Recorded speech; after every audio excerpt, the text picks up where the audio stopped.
5 seconds. Sir, several questions raised regarding the Defense Ministry and the External Affairs and Irrigation Ministries have been clarified by my colleagues from those ministries. My task, therefore, has been simplified to that extent. Before I go to the questions, financial and economic, raised by several honorable members, I should like to clarify one or two points which are more administrative than economic or financial. One of them was raised by my honorable friend.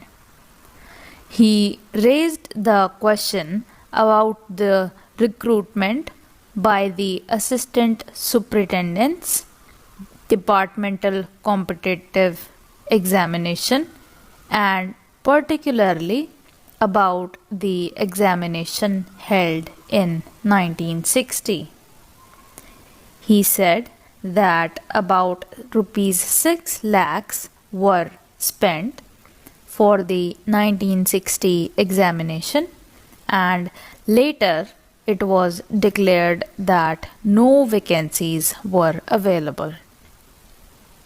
He therefore suggested that a definite procedure should be there and the examination should be held according to the vacancies declared in advance, and all persons who have qualified in that examination should be eligible for promotion or for appointment. Sir, I do not know whether the honorable member knows how these vacancies are filled. He probably refers to the section officer's grade in the Central Secretariat Service. This is filled 50% by the direct recruitment and 25% by the department competitive examination open to the assistants, that is, the next lower grade, and the rest 25% by promotion of the assistants on the basis of seniority subject to fitness. The examination, therefore, that he was referring to was a departmental competitive examination for filling 25% of the vacancies. It takes about 1 year for the Union Public Service Commission to declare the results of the examination from the time they take up the question of the examination. It is not therefore possible to declare the number of vacancies to be filled from the very beginning. To declare them just when the results are out is more realistic, and that is what is done. Sir, if the examination is treated as qualifying examination, the number of persons who will thus become eligible for appointment will be quite unrelated to the number of vacancies to be filled in, and then the very situation which the honorable member wishes to avoid would arise. It would not then be possible to hold any of the examinations at regular intervals, and promotions against this quota would become very fitful.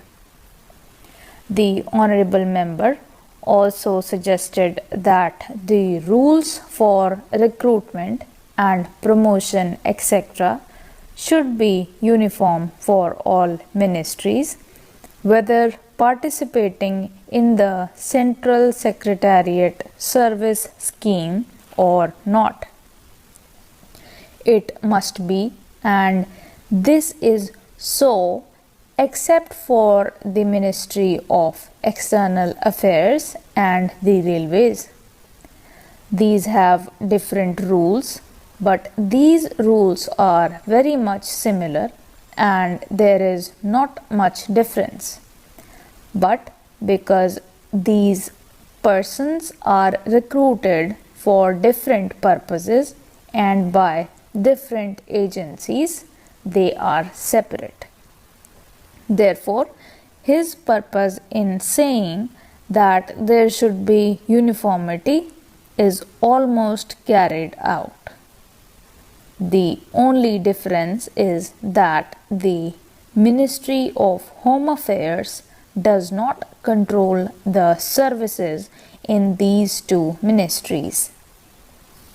Then, sir, questions were raised about backward areas and the backward states, and also about the city of Calcutta.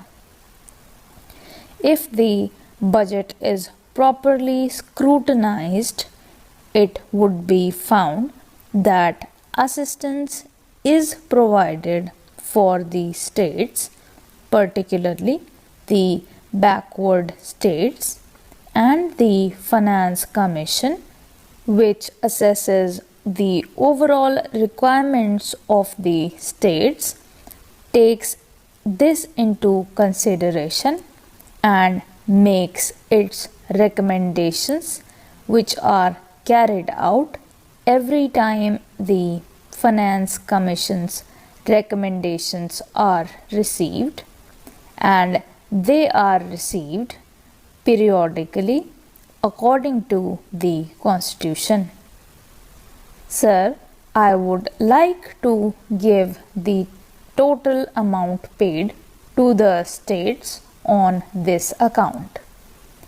The main objective of planning is to create conditions in which living standards are raised in a sufficiently reasonable level and all citizens are given full and equal opportunity for growth and service. The plans seek to provide a balanced emphasis on increase in production and employment. The development plans are thus accepted as the means for ensuring equitable development in the field of social services. There is no reason to suppose that the needs of the less fortunate or prosperous states are being neglected. But it would not be proper to expect that all these differences could be wiped out now immediately.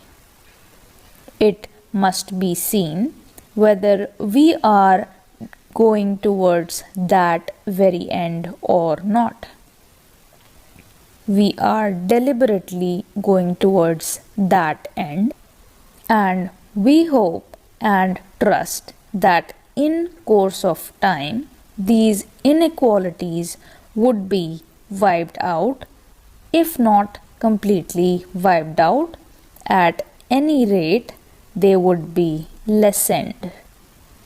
My honorable friend complained about inadequate provision included in the plan for meeting the growing requirements of the city of Calcutta, where even the basic services like water supply, sewage disposal, and drainage were not being augmented, and that the central government was not enthusiastic about solving these difficulties.